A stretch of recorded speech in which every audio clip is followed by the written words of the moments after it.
Alright there folks, this is day 4 of the water jug experiment. Just a little bit of an update. Apparently there's been some controversy and they wanted a retrial of the experiment due to a feud within the family, so we sourced 2 identical containers to place in the garden last night, and we'll see what the results are. I'll be back in a minute, okay?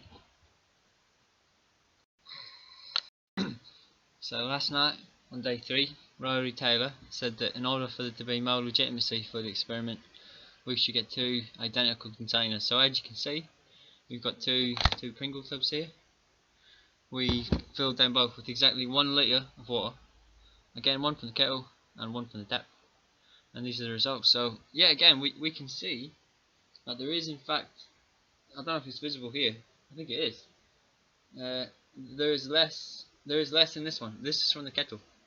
So it would appear that David's theory has once again proven correct. Although, as George correctly pointed out, because there's more ice in this one, it would expand, and therefore we might expect it to look as though there's more on that one, regardless of whether or not that's because of the condensation. So you can see that again they're both frozen pretty solid. It was certainly not quite as cold as it was on day 1 and 2, but certainly the frozen, quite an impressive amount of ice there. We'll see how much difference there is in thickness, if any. And as far as the clarity goes, I would say on this occasion, Andrew and Alice have been vindicated. There is certainly a greater degree of clarity in the ice than this one. This is from the kettle. This is from the tap. A lot more bubbles. You see the difference there? Quite a lot of purity and quite a few bubbles there. Would you agree, Professor Morag? Oh yeah, definitely. Incredibly fine. So we've got the washhand basin. We're just going to tim it out into this, and this is the moment of truth. We will see. So firstly, we're going to use the one from the kettle. We'll see how much ice there is in this. Okay. Now I might need to use this serrated knife to cut through the Pringle tube, possibly. We'll see, but hopefully it will just slide out quite easily. So here we go. Without much further ado, this is the one from the kettle. Okay.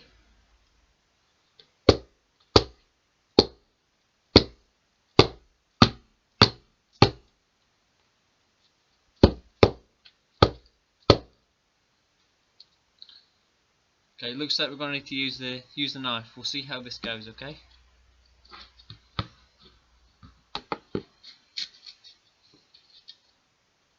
What bread knife? Serrated. Yeah, this is serrated. So you can see we're sort of peeling off the Pringle can here. There's quite a lot of ice in here. It's much more impressive than the other day's findings actually. Look at this, it's incredible. Unbelievable results here. Look at this. We're finding it's almost like a continuous cylinder of ice. That's incredible. This is the one from the kettle. You can tell because there is this little mark on the tub there. It's an older can actually. This was just lying around. The other one is a fresh can. This is unbelievable. Unbelievable. Look at this. We've got a full cylinder of ice. This is like a glass. And then here's the water coming out from the centre there.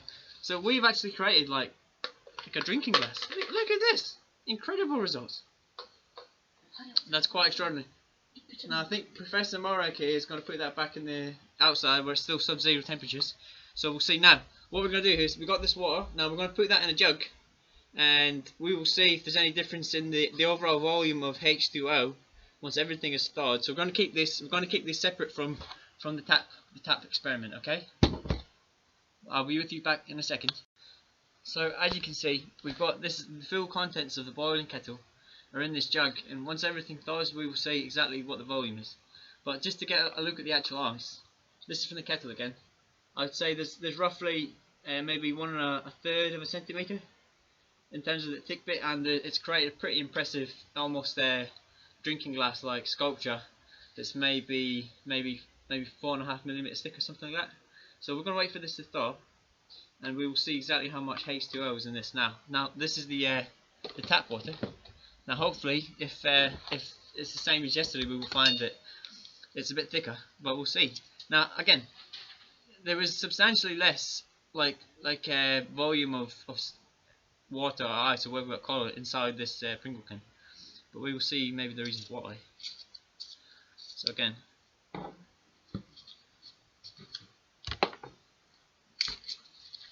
peeling this off. Now, if it's the same as the previous experiment's results, we will find that there's a great amount of ice in the sprinkle can, and it looks as though there is indeed. So we're peeling it off. Now we'll see how much water there is at the end of this. But these are truly incredible results. I mean, I would not have expected this. This is just from being outside in the cold tonight, not putting in a freezer or anything. This is just from the garden. Unbelievable. Look at this. Now we'll see. We're going to keep all the water that flows out the middle of this one. We will put that in this washhand basin and put that in a separate jug, just like what we did with the boiling kettle. Look at this. This is just incredible. Oh my god, and it's broken. It's broken. Now we unfortunately have lost quite a lot of the water there. Nevertheless, I would say what we should do is we'll just take the ice. We're just going to take the ice from both of these experiments actually, and we'll measure that, I think, and see if there's a difference in the amount of ice, and we'll just need to discard the meltwater.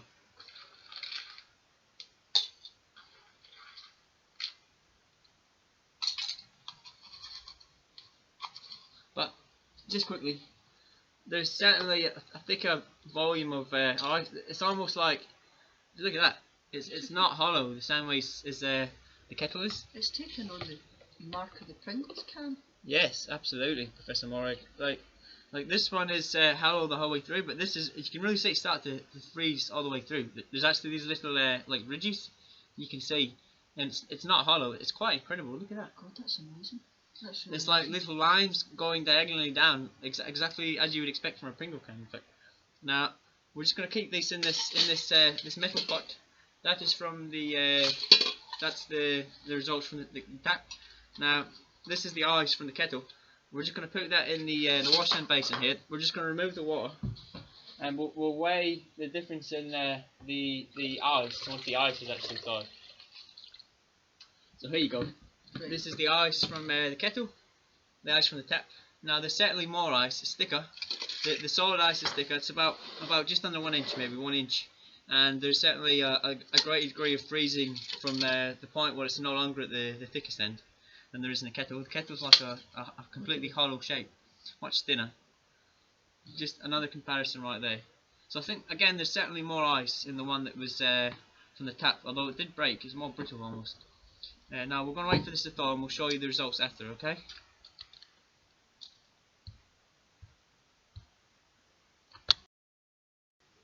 Okay, so just a little update. The ice has now been melting for about half an hour.